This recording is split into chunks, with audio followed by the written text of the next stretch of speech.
Greetings, brothers and sisters. I've been doing this thing, many of you are aware of it, where this idea of a theme for these apocalyptic years. I started in 2018 with the year of the beast, and then it was the year of the ghoul in 2019. Last year was the year of the broken. And all these elements, are intertwined with the other years, but, this is just a theme that I was just doing in a joking kind of light way, but it's turned out to be very prophetic. And then this year was the year of the schism. The way that this comes about is like I don't do a lot of analysis of what's going on. I'm not looking at news stories or whatever's going on. It's just sitting in a meditative mood, and then all of a sudden like I'll hear something that says, this is the year of the ghoul. And all these things, time and time again, it's proven to be accurate. And so one of my viewers sent me this.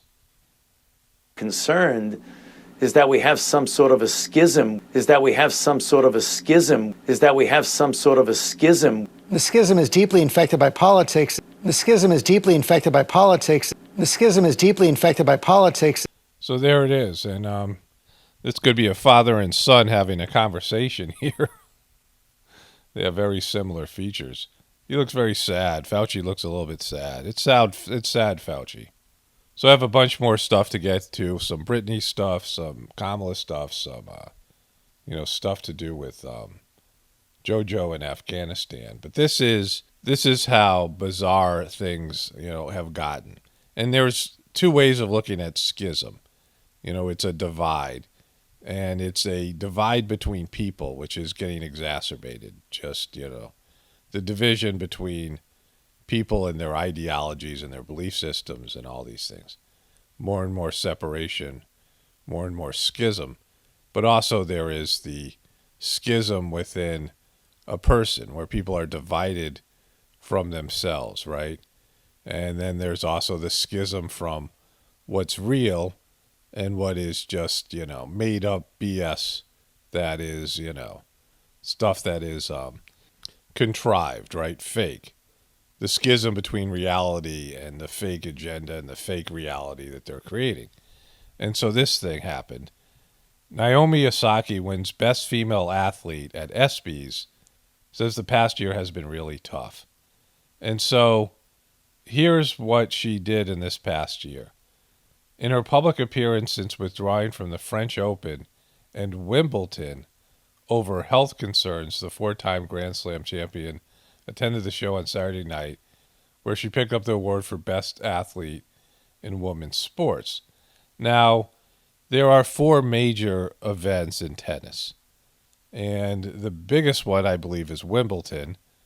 There is the French Open, which may be the second biggest one. There's the Australian Open, and there's the U.S. Open. And so she ended up not participating in two of them. So here's her speech. And I just really want to not say a long speech because I'm a bit nervous, but I just want to say thank you, ESPN. Thank you, all the supporters. Thank you to my fans. I know this year has been it hasn't even finished, but it's been really tough. So here's the thing about this, right? Now, I don't have a problem with somebody withdrawing from a sporting event because it's not all that important. I mean, there's big money in it and there's, whatever it is. But sports has become way more important than it should be. And it's not fun. Like, sports isn't, as much fun as it is when you play sports when you're a kid or, things in terms of a pickup game, it's hyper competitive. And I mean, it's, you have to become a professional athlete, you have to be hyper focused and neglect pretty much everything else in your life to do well and compete, because that's, people spend all their time, all their energy, all their focus to compete at a high level. And it's just, it's out of balance.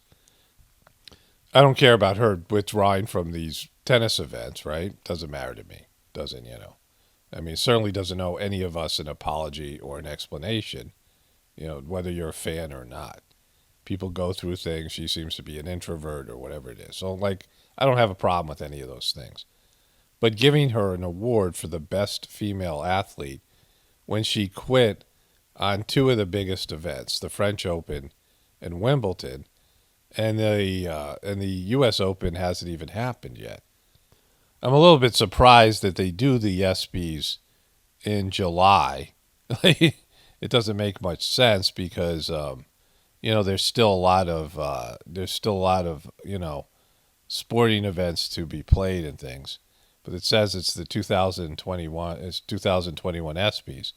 It should be like at the end of the year, or they should do it for 2020, which I'm not really clear on. But the thing about sports is that there's really no need for an award show because it's about winning and losing. It's one of the things that people like about sports is that it's a clear victory. Like you have a winner and a loser. Like in politics, it's not that clear. There's so much manipulation in politics, and there's elections and they're always questionable. I mean, there's all this stuff, cheating and things. There's cheating in sports, but there's a score and you keep score, and there's finality to it, and there's closure. You have a winner and you have a loser, and that's what determines whether someone is should be given an award. Would be based in whether they won or lost a lot, right? Whether they excelled a lot, whether they excelled in their play, not about quitting because of psychological issues, right? Like you shouldn't be awarded for that, right? Like you could be praised that people say, all right, you have your priorities straight and you're choosing your mental health over your job. Yeah, sure. That's, you can praise people for that. You don't give them an award, right? As being one of the best athletes for not participating, She didn't participate, I didn't participate either. Do I get an award? I didn't participate better than she did. Like, do the rest of us get an award? All the people that didn't participate, right? I didn't get off the couch even. I should get, I should be considered the best athlete. And so, it's like madness. This is where they're making everything about social and political agendas. And she's been in the news, and they've been talking about her and they've been talking about athletes with mental health issues, which everybody has, and they're applauding people being broken, where you're getting awards for not participating. Now, here's what ESPN had to say about it. Naomi Osaki returned to spotlight for the first time since withdrawing from the French Open in May and skipping Wimbledon, posing on the red carpet at the ESPYs Saturday night.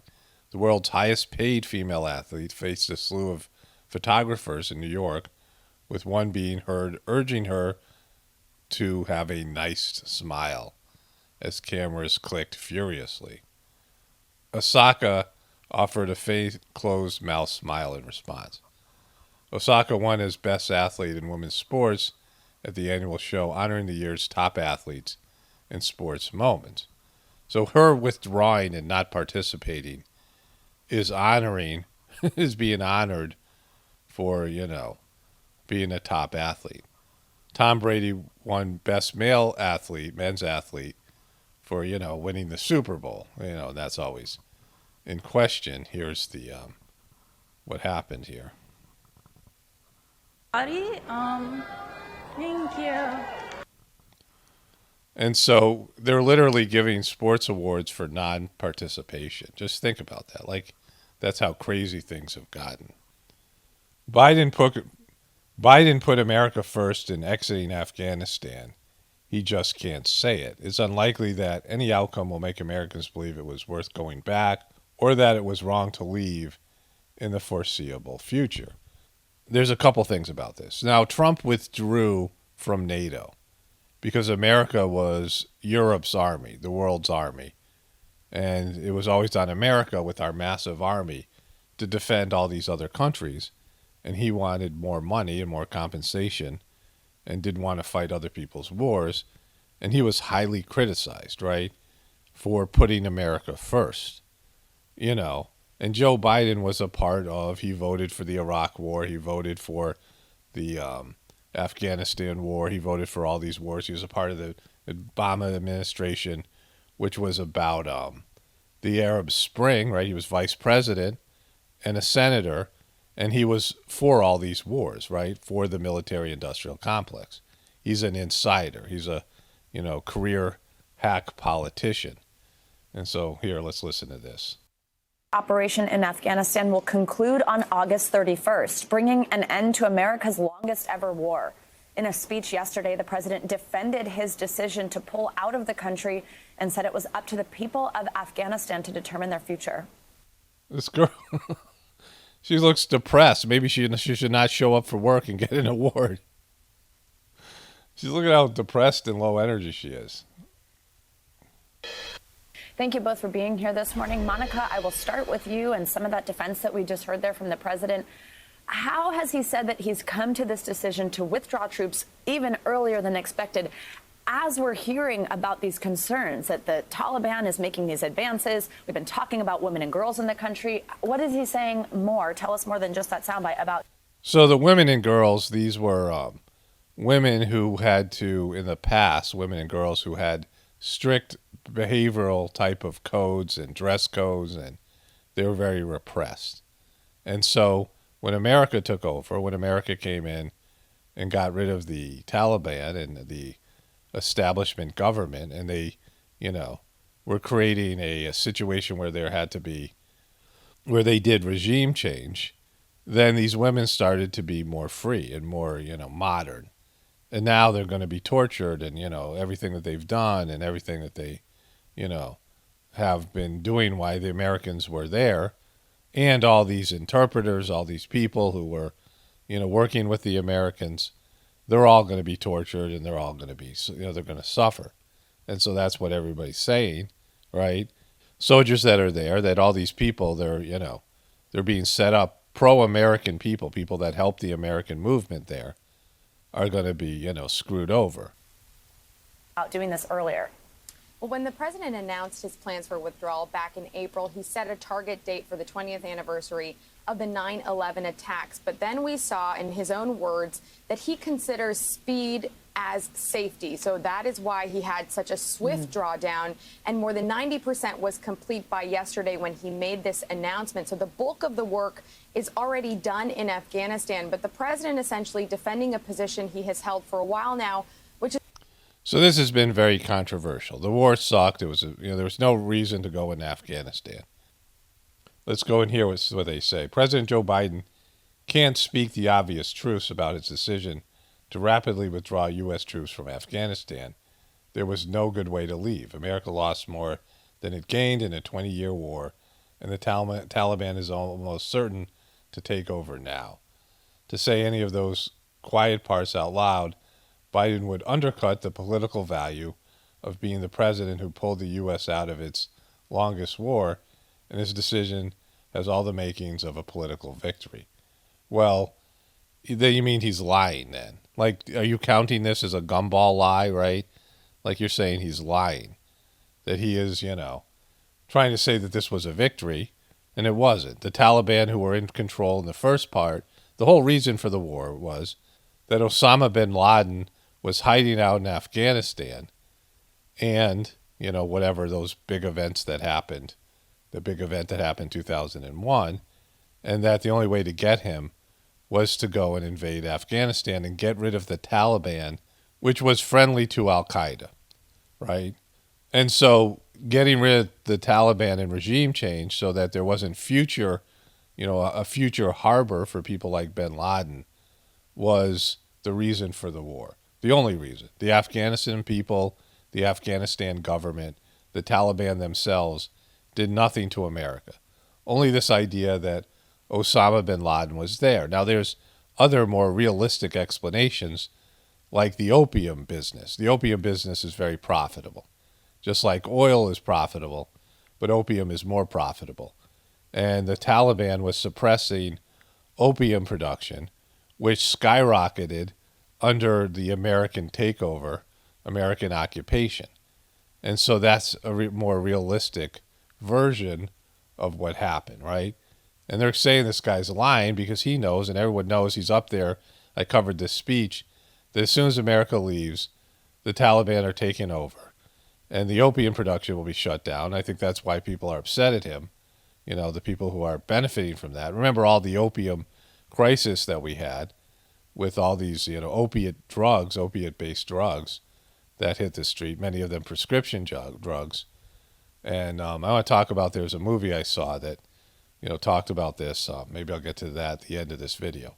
But anyways, this guy is a liar, right? He's a politician trying to suck up political value for a failure, because his failure as a senator and his failure with the Arab Spring, with Obama and regime change and failed nation building and destroying people's lives in other countries, there was no real good reason for America to invade Afghanistan, which is going to be way worse, right? We're leaving it worse than we found it. And, the cost of money and lives and all these things. But, it's a military industrial complex country, and we need wars. Like, we have to have wars because it helps our economy. So remember when this photo was released, and this was, it was supposed to be the war room where they killed Osama bin Laden, right? And so this is sketchy as F, right? Here's Jojo Magoo and Obama looking intensely, and Hillary with her, face, hand over her face. And this photo was put out there. This is the photo of them looking at a TV screen, watching soldiers shoot bin Laden, right? And it turned out not to be accurate. First, who took this photo? Why is there a photo of a classified, highly classified war room with all these, Secretary of State Hillary Clinton, Vice President Jojo Magoo, and President Barack Obama, and then all these other big heavy hitters, military people, right? This is, the top military people, the commander-in-chief and all the top military and, head of the Joint Chiefs of Staff and all these people, right? But it turned out that this wasn't really that photo, but they used it as a photo opportunity. So it's a fraud and a lie. And if they're willing to lie about this, right, to pretend that, this was a glorious moment when they finally killed Osama bin Laden, when they said they killed him in Pakistan. And so this is Afghanistan. This is Iran, right? Afghanistan is important if you want to take Iran, right? It's important also because of Russia. So having a military force here, that's one of the reasons why there's occupation. If you want to have war with Russia, having military here is important. And shipping military all over the globe, right? So here's the United States. And so when you have to mobilize your military by boat, you have to go through here, by boat to get through there. And which country is going to allow you to go through, to have your boats deliver your military? You can fly in, but, you can't carry tanks and shit, on planes. So if you're going to have a war over here, and this is, halfway around the world, you're going to need to take it by boat, which is extraordinarily expensive. Going through here, then you have to find countries that you can, you'd have to go through Pakistan, which isn't an ally of America, and you can certainly not Iran. And so to get all these troops over here is a frickin' nightmare, right? And this is an area they want to have, Saudi Arabia, Iraq, right? And so, mobilizing, having military here and military here, they could go in and get Syria, right?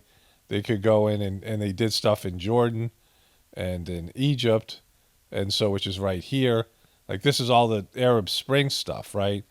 And they did stuff in Libya. And so these are the areas here from Iraq.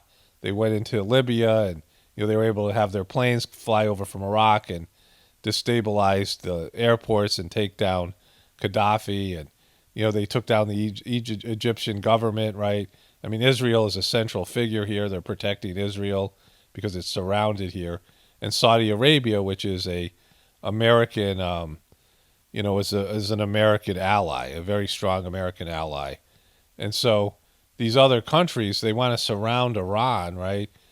And remember, the former Joint Chiefs of Staff, Wesley Clark, said that they were going to have 7 wars in 5 years. And Iran was the big ticket, right? That was the one they were trying to get, but they got shut down. They got war blocked in Syria by Putin and Russia. That's why Russia is now, Russia, because Putin said no. Because Russia is allies with Iran, and they were like, no, enough of this, right? Enough of these illegal wars. There's no reason to invade and destroy the governments in all these countries. Now, this country's wrecked, Libya. This is in northern Africa, right? They had sort of a minor regime change in Egypt, right? They're trying to do regime change in Syria. And, of course, they had one in Iraq, and they started off here in Afghanistan. And so the reason they went into Afghanistan was Osama bin Laden was said to be here. And so they had a whole war with the Taliban because they said the Taliban was protecting Osama bin Laden. But Afghanistan isn't even really a country. It has regions that are controlled by various types of tribes and just, old school, tough people. It's a hard place to fight a war. They have jagged cliffs and mountains, and it's just a nightmare place. And there's nothing there, right? There's no real government there. And so America came in and, they have a government now in Kabul or whatever it is, right? But they can't control the rest of the country. It's not it's a very tribal type of a place. And they have warlords and gangs that run various locations. The Taliban didn't run the whole country. They ran some of it.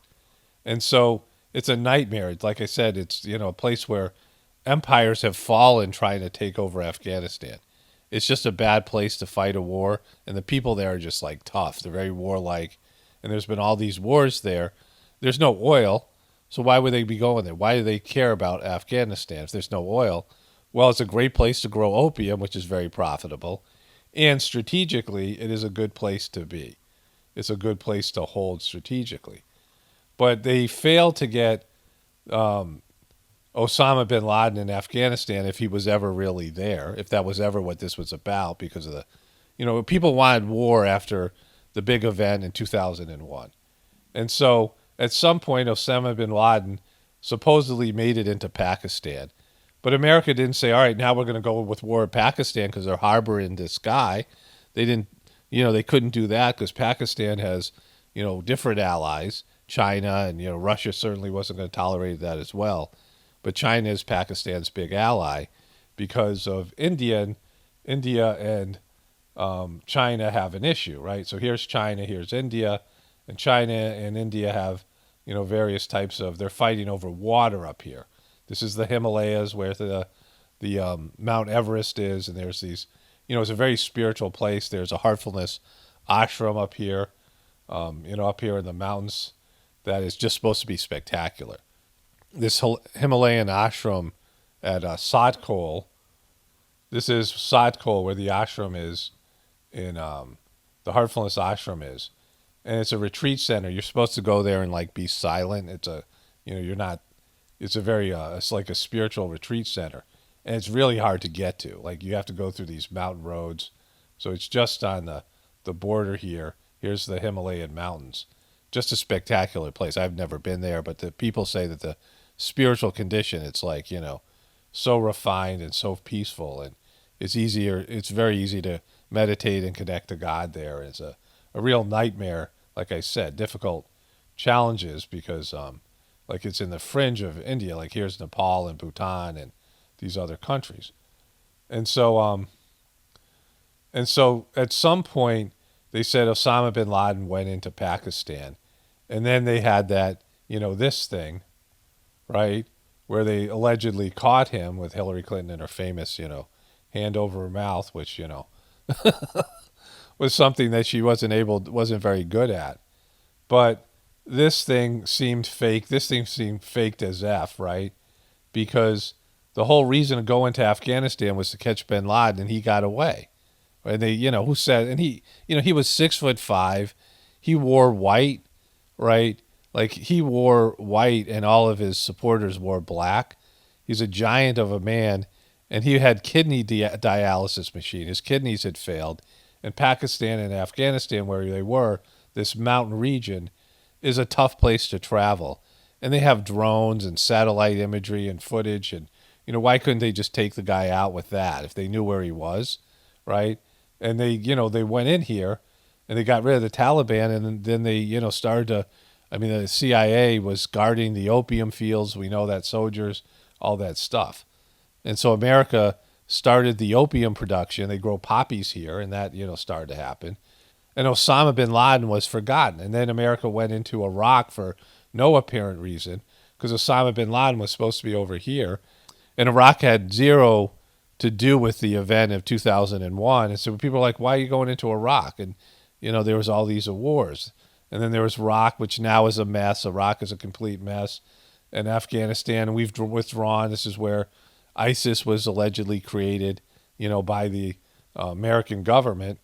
And now after, these illegal wars that had no benefit for us, and these broken countries that are all messed up now, causing tensions, America has withdrew. And this thing that happened with Osama bin Laden seemed fake as F. And this SEAL Team 6 that, allegedly took him down and dumped his body into the ocean. Remember they said his body was put into the ocean? The ocean's all the way down here. Why would they take his body and put it into the ocean?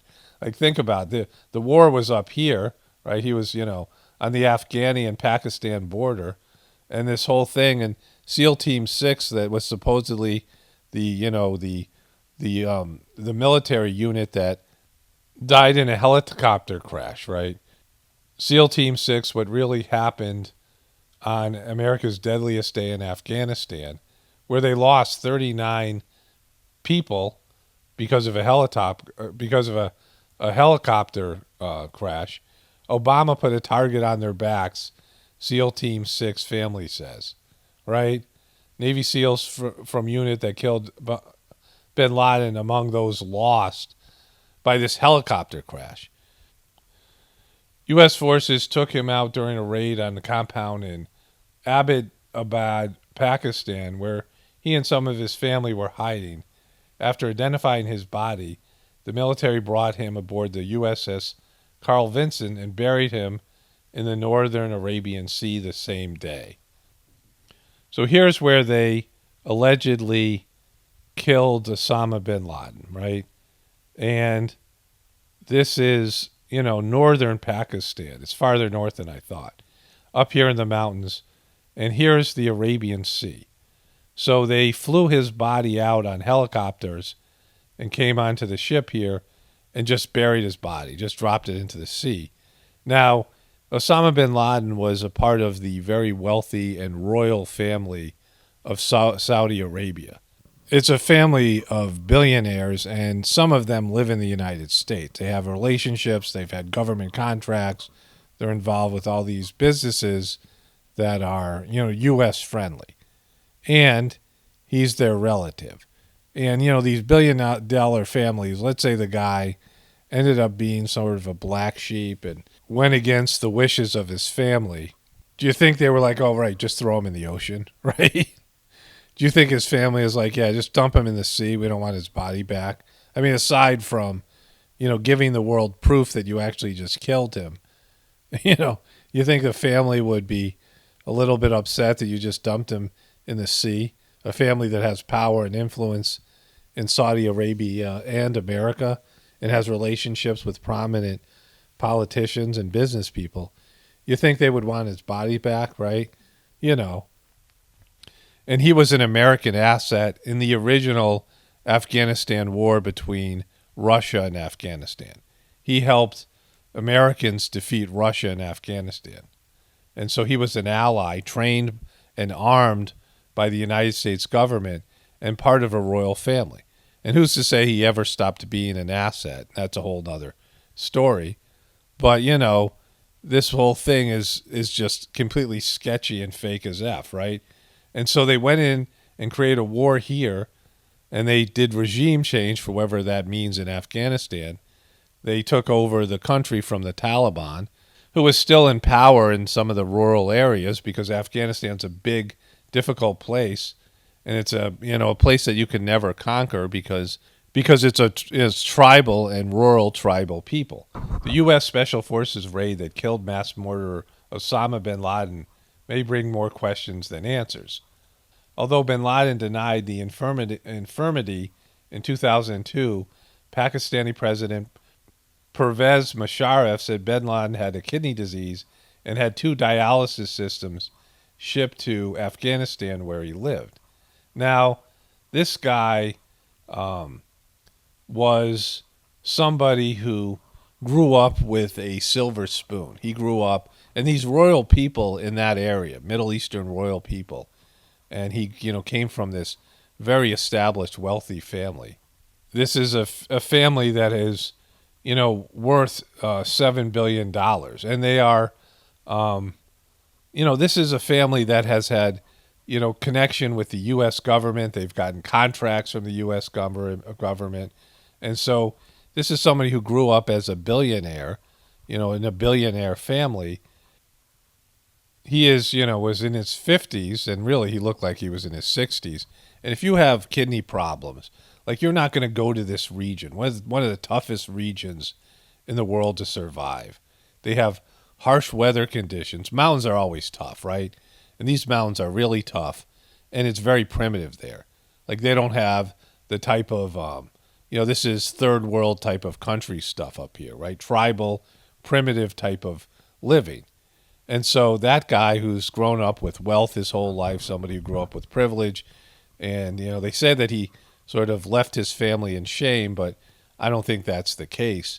And he's up here, having kidney issues and multiple health issues in a very harsh place, hiding from the world, right? When there's, military here in Afghanistan this whole time, the whole, we're talking about this war starting under George W. Bush in 2003, the Afghanistan war. And then there was the Iraqi war and the rest of it, that they have these wars. And then, late into Obama's presidency, in Obama's first term, at the end of his first term in 2011, right? He ran for his second term in 2012. So 3 years into Obama's presidency, they suddenly find him, send a SEAL team in here, kill him, doesn't appear to be realistic, take his body and drop it into the ocean, right? And celebrate, put out this picture like they're sitting in the war room watching this event, and then it turns out this picture is fake. It's not, they weren't watching that. But it was put out there like they were. Use it as a political event and a political win. And there's so many, like, plot holes. I mean, it's a poorly crafted political theater here that doesn't make any sense, right? That they couldn't find a guy in the age. Obama had no problem droning people, sending a drone in there and taking out that guy without, for years. I mean, under George W. Bush, they had drones as well in the Iraq War. Then, what happened, if you guys remember, there was the Afghan War, which was the, first reason to go to this in 2001, the big event. And then all of a sudden it got shifted to Iraq that had nothing to do with that big event. And then everyone forgot about bin Laden for about 7 years. And then all of a sudden they were like, we got him, right? Because they had to, because that was the whole reason. But the thing is just unbelievably fake and just ridiculous. So if you look up Al-Qaeda translation, you get the base, the foundation, right? So this is well known that it's translated into the base. And so what I understood this to mean is that the CIA had a lot of assets. They had a lot of thugs. This is going all the way back to, even before the, 1960s, I believe it happened, 60 years ago, when they had Operation Ajax and they deposed the democratically elected official named Mossadegh, right? They deposed Mossadegh, got rid of Mossadegh using thugs. And they referred to their groups of, assets, thug assets in the Middle East as Al-Qaeda or the base, right? The database. And so Osama bin Laden was one of them. He was one of their assets, a member of the prominent Saudi Arabian family with links to the Texas Bush clan. Osama bin Laden was known to the CIA in the 1980s as Colonel Tim Ostman, a successful leader of the Mujahideen. Here's Reagan meeting with a bunch of tribal leaders from Afghanistan who were fighting the Russians. Bin Laden comes home to roost. And so it says here, Osama bin Laden, trained and funded by the CIA to wreak havoc on the Soviet army, and now turning his talents on the Americans. And so Osama bin Laden, it was known, they try to deny it now, of course, whatever it is they do. But the Americans were desperate for the Soviets to lose in Afghanistan. The Soviet war in Afghanistan ended up like bankrupting the country. Like they fell right after that, right? So Reagan was president during this war. There's this guy named Joe. There's a movie called Joe Wilson's War. Actually, Charlie Wilson's War. And what happened was they were given anti-aircraft weapons to the Afghanis, and they didn't know how to use them. They had to train them how to use these anti-aircraft, mostly for helicopters, and shoot down the Russian helicopters. And the Russians were winning the war, but then they gave the tribal people, including Osama bin Laden, these anti-aircraft weapons, the U.S. did, and it turned the tide, and then the Soviets were bogged down in a war they couldn't win, and it cost them, it wasn't, they always had financial issues, and eventually it led to, in part, to the collapse of the Soviet Union. And so Osama bin Laden was an asset, right? The base. And so Al-Qaeda was a name that the CIA used for its thugs and people that they could employ to do things. The CIA has to have thugs and, people who will, do their bidding in these foreign countries. They can't send American troops, so they have to support various types of dissident groups. And Osama bin Laden was one of them, Then so this idea of the base. And so there's so much lies here and deception. I want to come back to this at the end of the video, but just think about this, because the Afghanistan war and, all this stuff to do with Al-Qaeda and bin Laden is, saturated with lies and deceit and disinformation and the rest of it.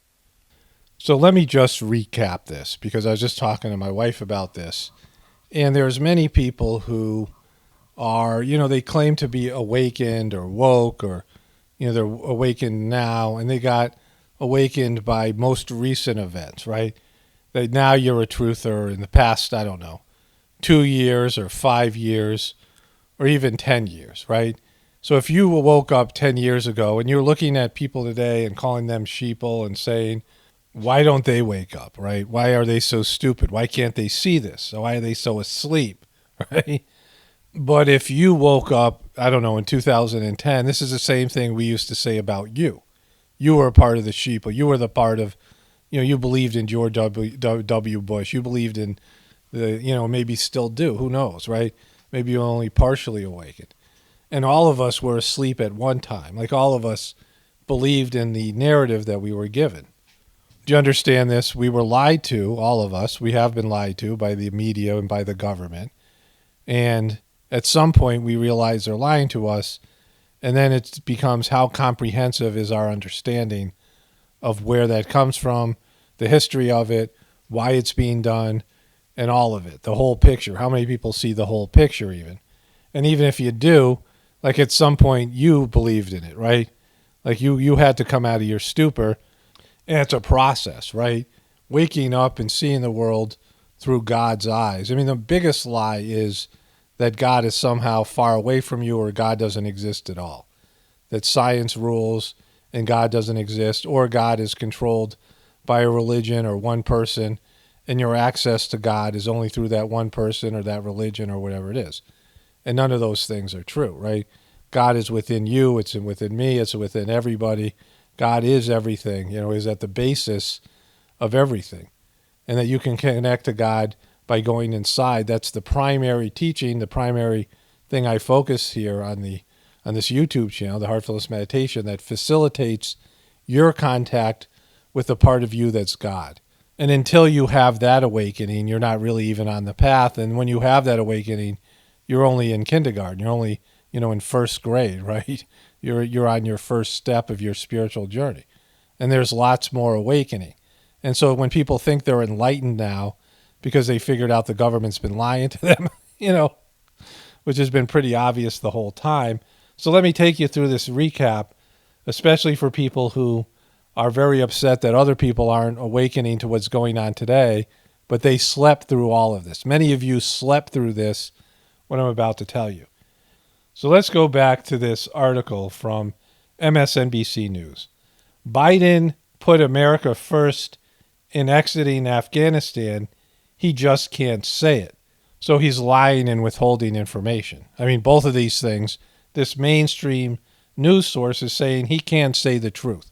He can't tell you the truth about Afghanistan, why he's doing it. He's actually a hero. I mean, that's how they always present these things. But this is a so-called authoritative news, and they're admitting that Biden's lying here. So I'm going to read this again because it's important to review this. President Joe Biden can't speak the obvious truths about his decision. The obvious truths. He can't speak the truths. Joe Biden can't speak the truth. He wants to. He's not a liar. It's you guys are too weak to handle the truth. He can't handle the truth. Nobody can, so he's forced to lie. He's a good guy, and he's lying to you, but only because of you. You have to be lied to. You're not capable of hearing the truth. President Joe Biden can't speak the obvious truths about his decision to rapidly withdraw U.S. troops from Afghanistan. So they're justifying his lying here, right? And when they tell you why he has to lie to you, it's an effed up reason. And so then it says this. There was no good way to leave. America lost more than it gained in a 20-year war, and the Taliban is almost certain to take over now. To say any of those quiet parts out loud, Biden would undercut political value. So there's political value for him, and he's a politician, and so therefore he has to lie to you, because if he tells you the truth, it will hurt his political value and will hurt him in the polls and his political capital. So he has to lie to you because he's a politician. And remember, he's a career, lifelong politician, and this journalist who's supposed to be about truth is saying it's okay for him to lie because this is what politicians do, even though they, counted Trump's lies in gumballs, right? But when Trump does it, he's a liar. When Biden does it, he's a good politician. And so it says Biden would undercut political value of being a president who pulled the U.S. out of its longest war, and his decision has all the makings of a political victory. Because he is saying that, it's going to be fine there. We train them. We've armed them. Instead of saying, look, we dumped a lot of our, resources and our treasure into this country for a war that was, bogus from the very get-go. And I'm going to go through it. So this is the end of it. This is how this thing's ending. Then we're going to march back through it. That from the get-go, that it was a bogus and bad war, right? And so it says that the polls are that Americans want to bring our troops home and end the war. They're all for it. And so Joe Biden is doing what the Americans want, but not telling you the truth about what a disaster is going to be for Afghanistan and all the people that live there, and how the entire Arab Spring and all these wars are coming to be a failure, even though the economy would have collapsed without them. So he can't tell you that truth either. And so you can't say any truth, right? If you're a mainstream media person or you're the president, you have to lie all the time and, keep up the illusion that the economy is great and we're the heroes and the good guys. And so this is what really happened, or this is a narrative. Some of it's, speculation. I can't prove it, but this is another way of looking at it. So an event happened in 2001. And from that event, Americans wanted so-called payback. Americans wanted someone to pay for something bad that happened in America. And George W. Bush had 80+% approval rating to go out and get some payback. I can hear you. The rest of the world hears you. And the people who knocked these buildings down will hear all of us soon.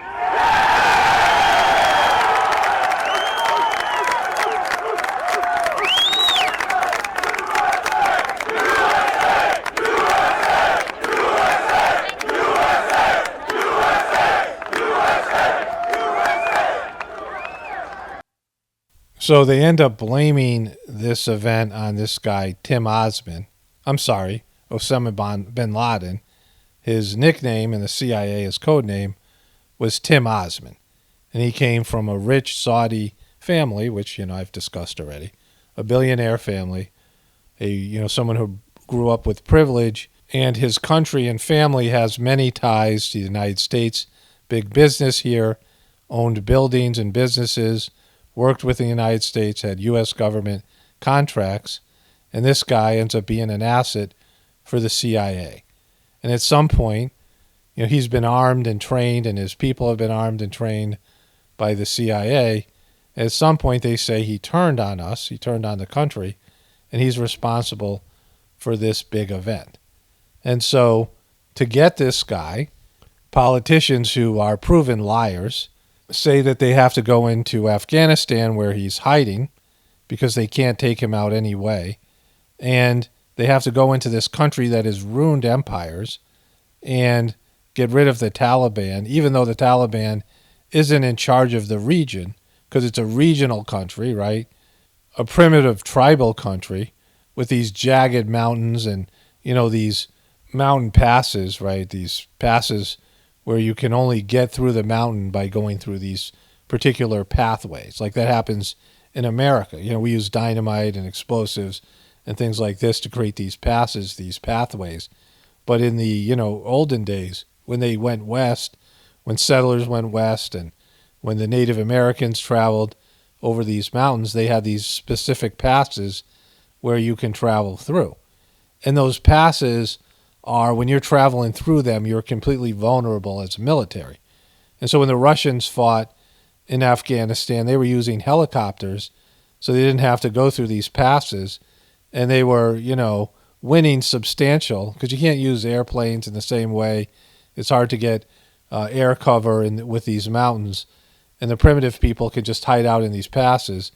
And so if you come through with your, military, they're going to take care of you, right? They're in a superior military position where you're in these like kill zones, and they're waiting for you, and you can't, you have to go through these mountains. But the Russians were using helicopters. And so if you look at Harry Wilson's War, that movie that was about this senator who went to Afghanistan, figured out what we needed to, help the local Pashtun armies defeat the Soviets, America was giving them anti-aircraft weapons that would shoot missiles, small handheld, missile launchers that could shoot down the helicopters, but they didn't know how to use them, right? They didn't give them any training.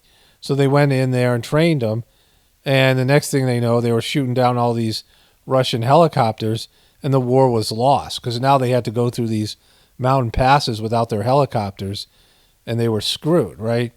And so Tim Osman was somebody who was instrumental in bringing down, his group with bringing down the Russians in Afghanistan, but now he had turned on America, even though his family was still entrenched with America, billionaires, wealthy people from a country, Saudi Arabia, that's an asset of America. But somehow he was responsible for this thing, right? That was the story they had, and he was in Afghanistan, and the only way to get rid of him was to invade Afghanistan. So they invaded Afghanistan, and somehow they said he escaped. He was in the mountains of Tora Bora, and he went into the, again, a guy who's, in his 50s, who is, 6'5" and has failing kidneys and has to go on kidney dialysis, and someone who is used to living in privileged areas is up there in these cold mountains, frigid mountains, with not a lot of food, in a foreign country where, he's not really welcome because it's caused reason for the American government to come in here and invade it, right? And so their story was that this guy traversed these mountain ranges without any sort of, airplanes could have just bombed the crap out of it, right? Spotted it with all our spy planes and drones and things. Could have seen this guy and his group traveling through the mountains, but somehow he got away and was forgotten about. And so Afghanistan then was, kind of won or taken over. They got rid of the Taliban that was preventing the opium trade, were preventing the, poppies from being grown so that they could sell opium, which was their major product, is a great place to grow it. And the CIA and the American government now were protecting these, they were guarding these poppy fields, right?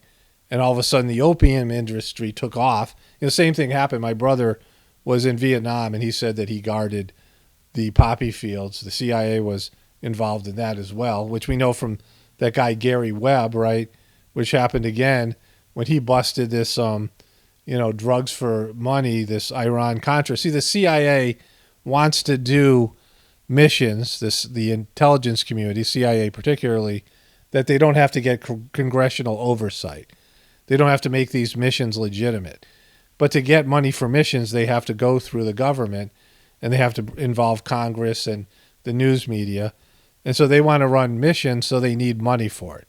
And the best way to get money is to sell drugs.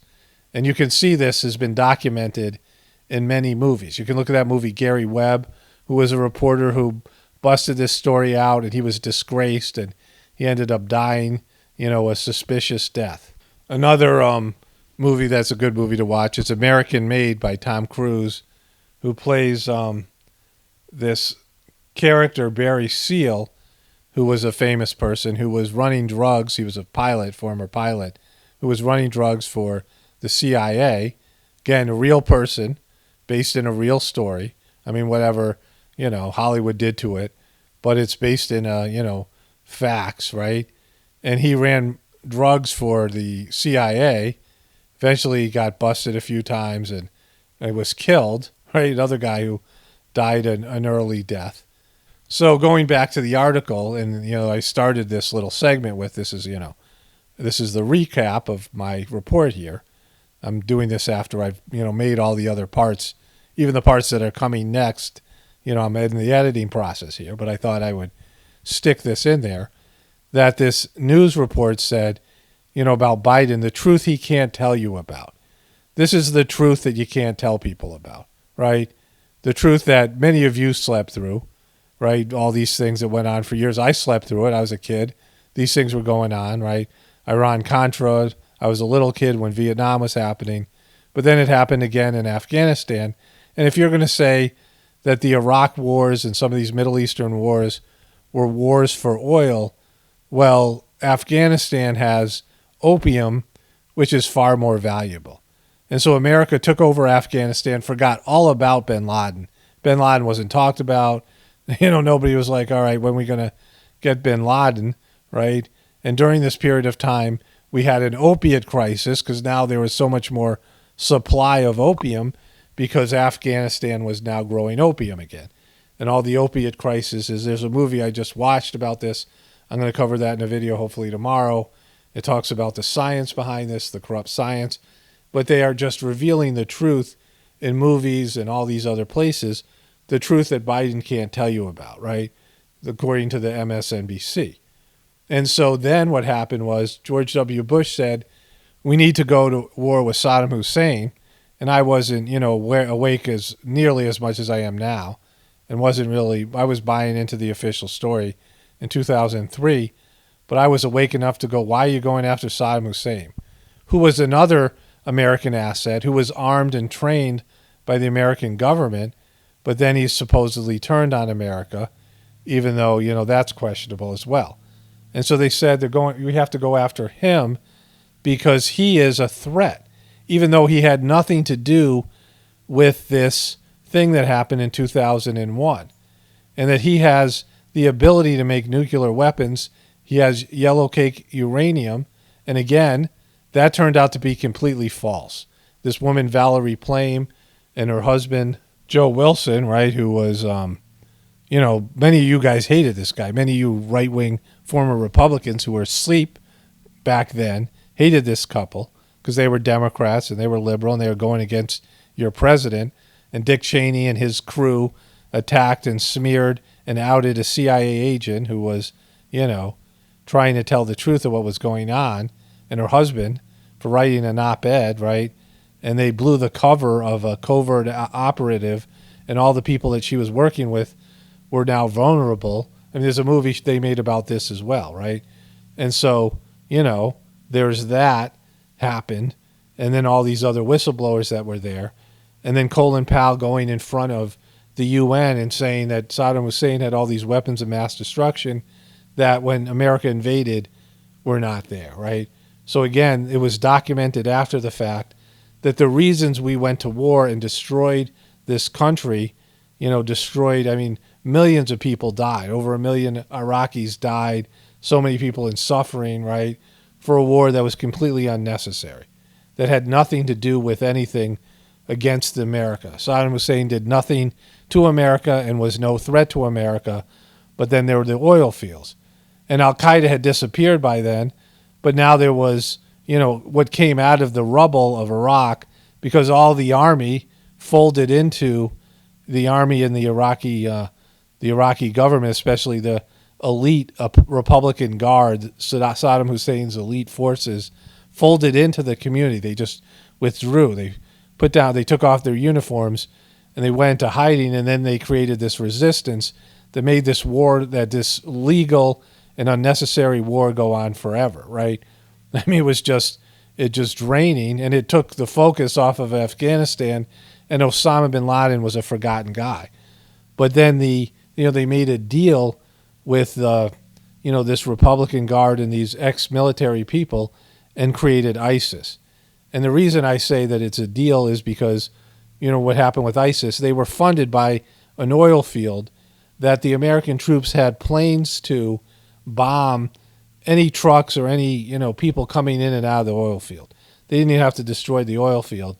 They could have just, from the air, bombed anybody, droned anybody, cut off the supplies, and taken back the oil field, right?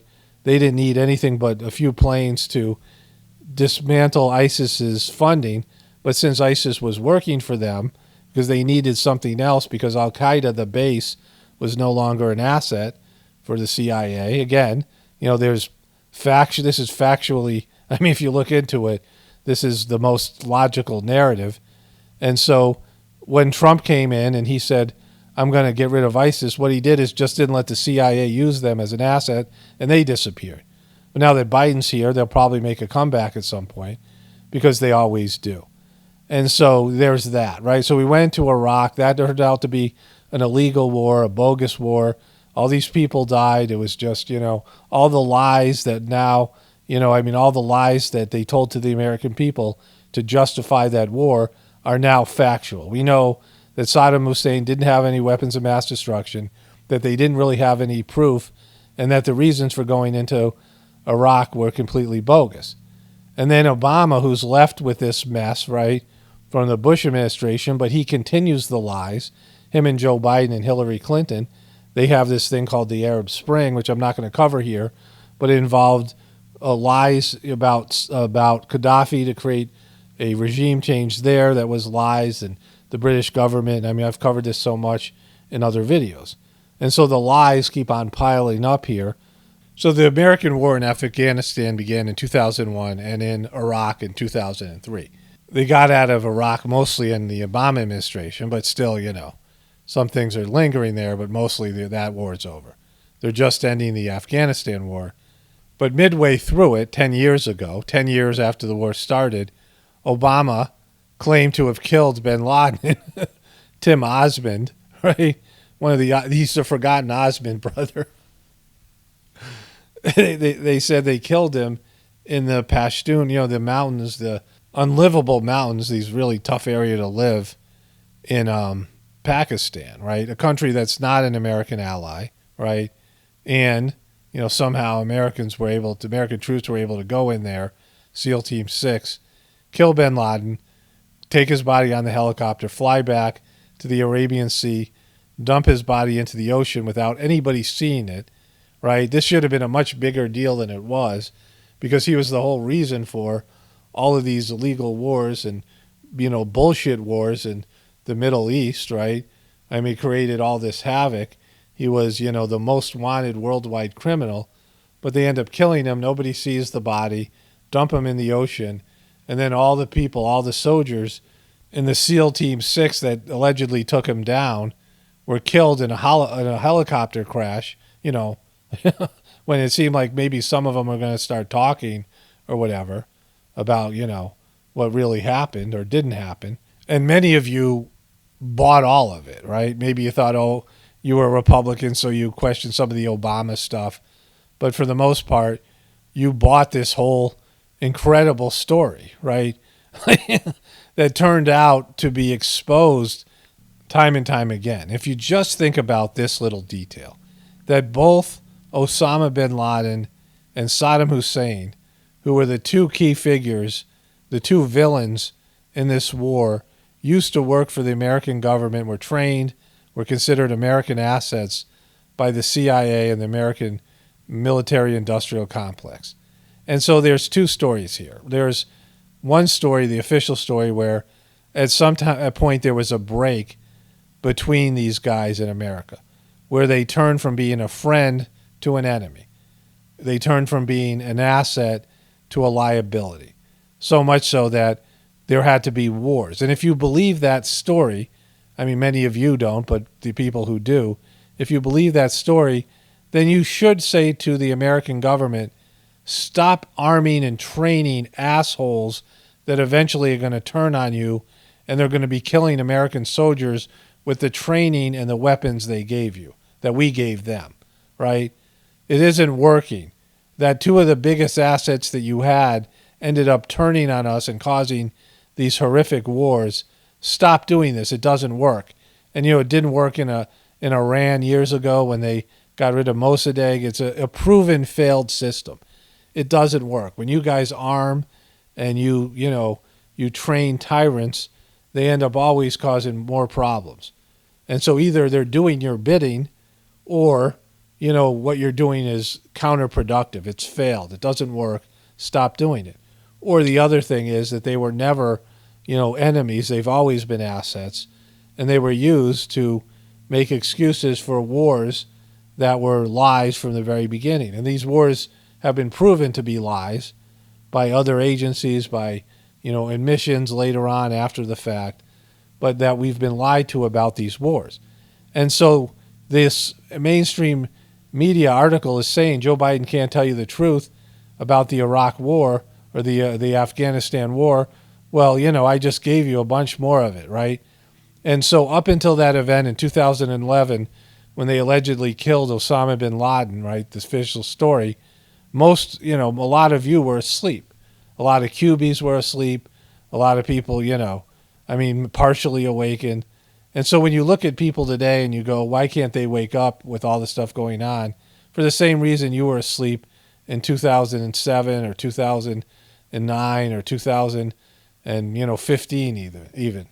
You know, like these people who just woke up. And when you think that you know more, like, you know, because you've been awake for 5 minutes, I mean, this is why I talk about the Cubies, you know, just think about this, right? Like you're asleep until you wake up, and who knows what causes you to awake or what kind of personality type you have. But lots of people just choose to stay asleep. And, you know, but there's plenty of information and very unbelievable stories if you looked into them over the years. And I'm just giving you a Crib Notes version of all the lies and all the crap that went on.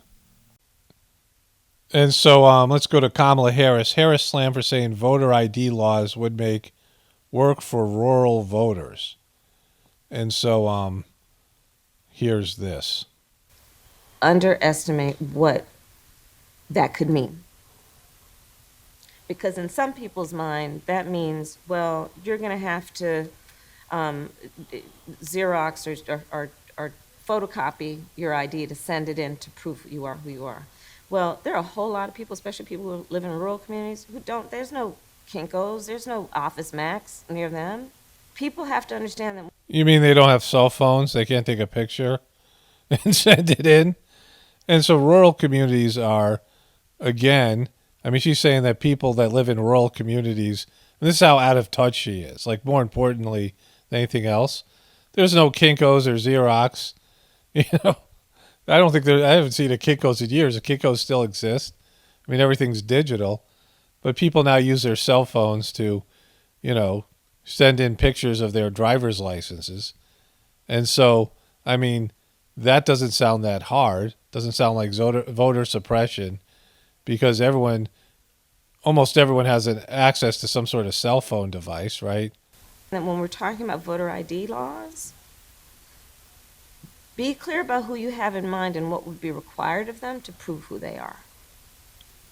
Of course, people have to prove who they are, but not in a way that makes it almost impossible for them to prove who they are. It's impossible for them to get a photocopy of their driver's license. You know. Here's the And so, but just how out of touch she is, the whole thing. Britney Spears' conservator says Jamie Spears used millions of Starr's money on his own defense. And so Britney doesn't want her dad managing her conservatorship. Her dad's not really qualified. He is a dadager, somebody who pimped out his kids on Disney and other places, not qualified as a, seems like a bad guy, right? And so, again, if she had somebody else who was in charge of the conservatorship, it might be different, right? She wants to get rid of her dad, and he used her money to manage his lawsuits, right? And so this is attorney Jody Montgomery and the singer's father had been casting blame on each other for Britney's misery. That Jamie Spears blamed attorney Jody Montgomery for suffering and abuse of his daughter testified to experience under the age of the 13-year conservatorship. In documents filed Wednesday, he said Montgomery had been the conservator handling Britney's day-to-day personal care and medical treatment. Montgomery also accused Jamie Spears of using $2 million of his daughter's money for his own legal efforts to maintain control over her estate. Now, why didn't she speak up about that before? It sounds like a couple of rats who are, trying to blame each other for a sinking ship, because she could have said years ago, hey, this guy, she's a lawyer overseeing it. She could have said, hey, this guy is taking her money and using it for his own defense to secure his managing her estate. That's obviously a conflict of interest. And as a lawyer, she should have spoke up about it. But she's waiting till Britney, has all this support. The mainstream media is suddenly into the Free Britney movement. And her dad is like, hey, there's a lawyer out there who's in charge of all this. I don't know. It's only my daughter, and I don't know what's going on there. I guess, I don't know. They must have been abusing her. Like he's in charge of her conservatorship, and he should be overseeing and making sure and talking to her and saying, are you okay? How are they treating you? Right? And that, she never said anything to him. And so both of them have no credibility, right? Like she's been in a conservatorship 13 years, which has involved psychological medications, which, psychological medications have a long list of side effects, which I think most people know about. Britney Spears' red lingerie heats up Instagool days after nude snap. And so, that was the one with her, the tattoo that she said that she so prominently displayed about 4 or 5 Instagool posts earlier. And then she had that one of her back, and she edited out. She said she photoshopped out the tattoo. And she has this weird rose project, the Project Rose, in that weird video where she was, talking about the rose in her bathtub, and she sounded like a little girl, and so there's lots of concern in Britney land, and I guess this photo was a part of it. Britney is also, partly this might have something to do with the lithium and various other psychological medications that she's taken. Patricia Heaton marks the 3 years of freedom from alcohol on Instagram. You remember her, she was the mother on Everybody Loves Raymond. And hello, friends. Hello. I wouldn't call us friends, but let's get to the alcohol thing. Just finishing my 3.5 mile walk around the reservoir. And it's July. Thanks. I was wondering, I was hoping someone would tell me what month it is. Where we celebrate our nation's freedom. July 4th, our nation's freedom. Also, celebrating 3 years of freedom from alcohol for me. Whoa, you've been sober for 3 years. Congratulations from your freedom of alcohol. So just want to share that with you and, message me if any of you are thinking about doing that. Any of you are doing that now and need some encouragement. So, I don't know if she talks about it on her other Instagram page. This made national news, but it is a way for these celebrities, like look at her Instagram page, right? These celebrities are desperate for, ever since, like I talked about this in the pandemic, also she was on that other show. I forgot about that show. But they're desperate to have attention and, this is what Instagram is about. And why would that be? Why would they be so desperate to stay relevant? Didn't they get enough attention? Like it's something that's like a drug. This is why I talk about Madam Expiration Date, Madonna, who's so desperate to stay relevant, even though she was the number one celebrity for a number of years, right? She was certainly the number one female singer, and she got so much play, so much, exposure, so much news coverage, but they just never stop craving that. It is, they never get enough, right? And then when it disappears, they'll do anything to, celebrate, to find a way to get attention for themselves, right? And this is her way. This is, she's getting a lot of positive comments, and the mainstream media is covering this because, this is big news that she's been sober for 3 years. Here it is, and now she's on People magazine. Patricia Heaton celebrates a sobriety milestone, 3 years of freedom from alcohol. Thank you, people, for covering my story. Lincoln Stories. And so, yeah, that's positive. I always, that's a good thing. I'm not saying being sober is a good thing. I've been sober since, I don't know, like I haven't had any sort of drugs or alcohol. Other than going on painkillers briefly, which was a nightmare for me when I had an operation a couple years ago. It really messed me up. I don't even take Advil or aspirin or any of these sort of, for migraines and things. I found actually a better way to deal with migraines, which at some point I'd like to talk about. But in terms of, being sober, that's a great thing. Like I stopped drinking, I don't know, I was 24, 25, so that's, some 25, 26, 27 years ago. Like I don't have a date like, because it wasn't like, a big issue for me. But at some point you just got to grow out of it, right? Alcohol is celebrated so much in the media.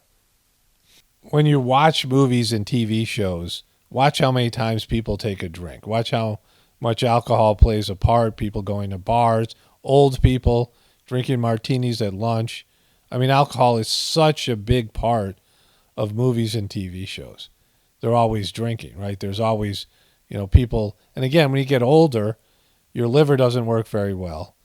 And it's very hard to, alcohol is a depressant and it has a negative effects on you in so many ways, just like any sort of drug or anything that's, powerful in this way that affects your moods. That's the same thing with psychological medications, things that are, very rough. They're very forceful. They have a profound effect on you, changing your consciousness.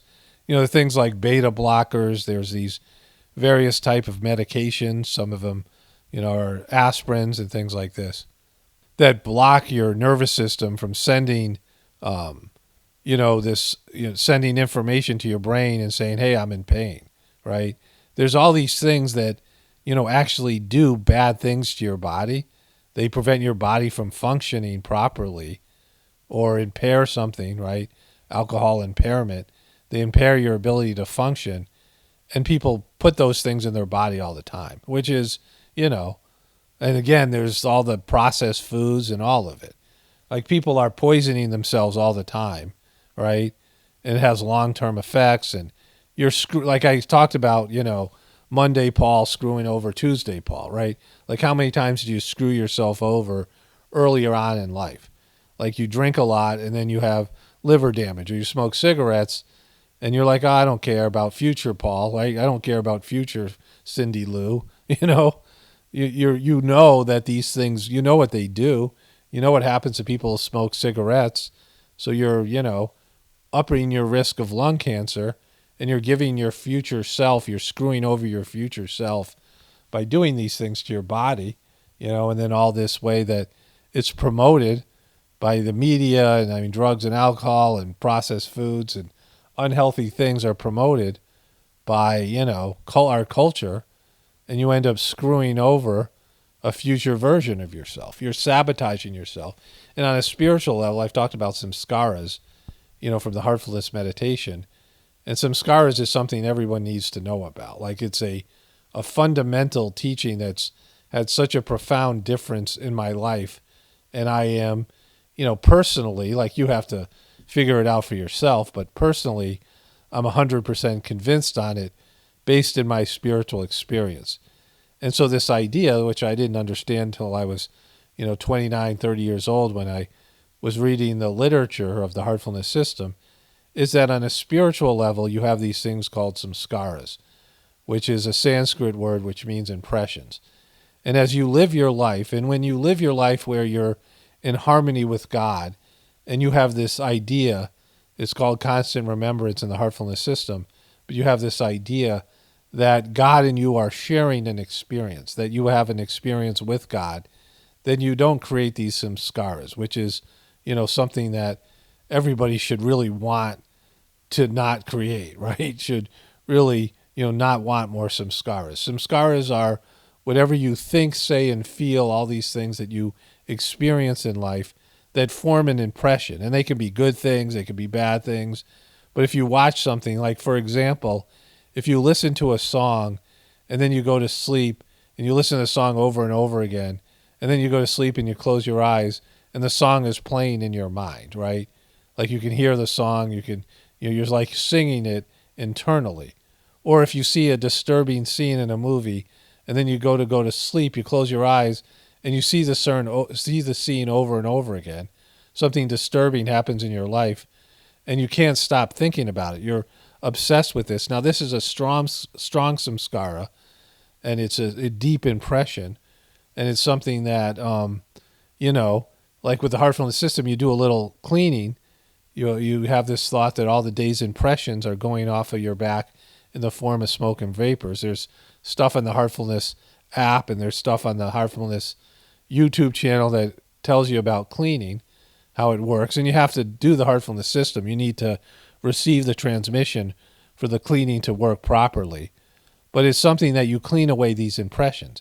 And if you don't clean them away, they can become addictions, they can become, you know, lifelong problems, habitual, addictive, cyclical behaviors, and they're going to cause a rebirth, they're going to cause a future life where if you didn't deal with your alcoholism in this life, you have to deal with your addictions in a future life, right? You're going to have addictive tendencies. A future version of yourself is going to have addictive tendencies because you were an addict in this life. Any of the negative things you do, anything that, you know, self-harm, suicide, all these things, if you don't resolve those things and you know, die in the process of those creating those impressions will pull you back into existence on earth. And that's why there's past lives and future lives and things. And you have to eventually conquer those impressions, clean them off, and return to a pristine spiritual state. And these lies, they all the, like, you know, think about all the lies I just covered, all the deception, all the lies, all the ickiness, all the materialism. It's just all these things are forming samskaras. The people at the top of the system are so gross in their samskaras and their lies and their illusions, and these impressions are taking over their existence, and they're so far away from their spiritual path, and they're so gross, and they can't feel their hearts, they can't feel love, they can't feel God. I mean, they just have this grossness, which is perceivable. As you do the Heartfulness system, you can feel and see this grossness in yourself and in other people. It's just there to be seen. And people have this heavy, spiritual burden that they're carrying around, and they're creating more of these impressions.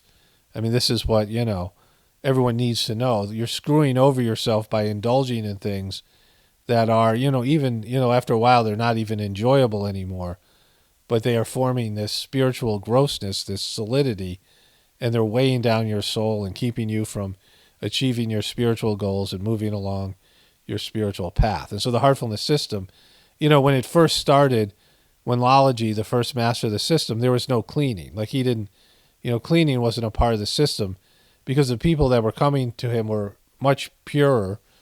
Back in this time in the early 1900s in ancient India, even though it was a Kali Yuga, many of the spiritual aspirants that came to him were not, nearly as gross or nearly as, had all the impressions as the modern day people. But Babaji, the second master of the system, when he started to have lots of people, especially people come from the Western countries, he realized how gross everyone was, and he transmit to them, and they couldn't feel the transmission because they were so full of samskaras. So Lalaji, the first master of the system, and God showed him, this idea came to him about cleaning, and so he started to clean people's hearts. He came up with a way to use the transmission to clean people. It was available before, but it was, he perfected it. And then he had people do their own personal cleaning at the end of the day to get rid of that day's impressions. And if you're feeling rattled and if you're feeling shook, Daji, the current master of the system, has talked about, if you feel upset about something, do a few minutes of cleaning. He said before he gives a satsang, he sits there and does some cleaning and whatever to remove anything that could be removed to help with the absorption in the sitting, either when he's giving a sitting or when people are taking a sitting. When you're going to take satsang, you're going to get cleaned out anyway, but it's a good idea to do a few minutes of cleaning before the sitting because it helps with your ability to feel the transmission and connect with God. And so cleaning is such a big part of our modern day civilization. And that's why people have such difficulty, feeling love and, feeling the positive things and, being in tune with nature, especially these people, kids playing all these video games and being on the internet and, people binge watching TV shows and things like this for hours upon hours a day, spending 9 hours on the internet.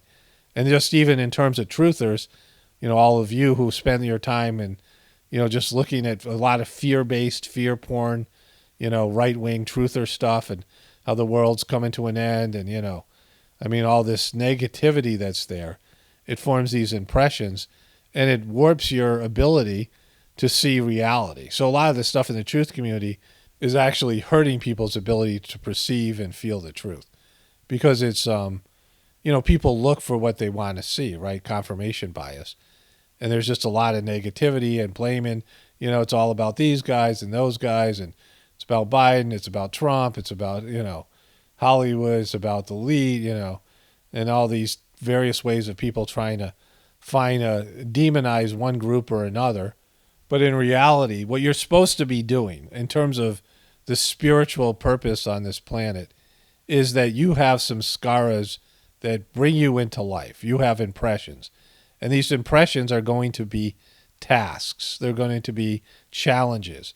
Maybe it's addiction. Maybe it's, bad relationships with the opposite sex. Maybe it's, fear. Maybe it's panic attacks. Maybe it's phobias. Maybe it's being OCD. Maybe it's being, all this stuff that people are broken psychologically. And so as your personality becomes, you're a little kid and you have, a level of innocence when you come into this, this world, but your samskaras start to develop your personality and your challenges, the defining moments start to be, line up against you in a sense. And those things are things you're supposed to conquer, not in a, like a military way. Things you're supposed to transcend is a better way, not conquer, transcend. You're supposed to move past them. You're supposed to master that task. You're supposed to pass the test. And then the samskara is cleaned away.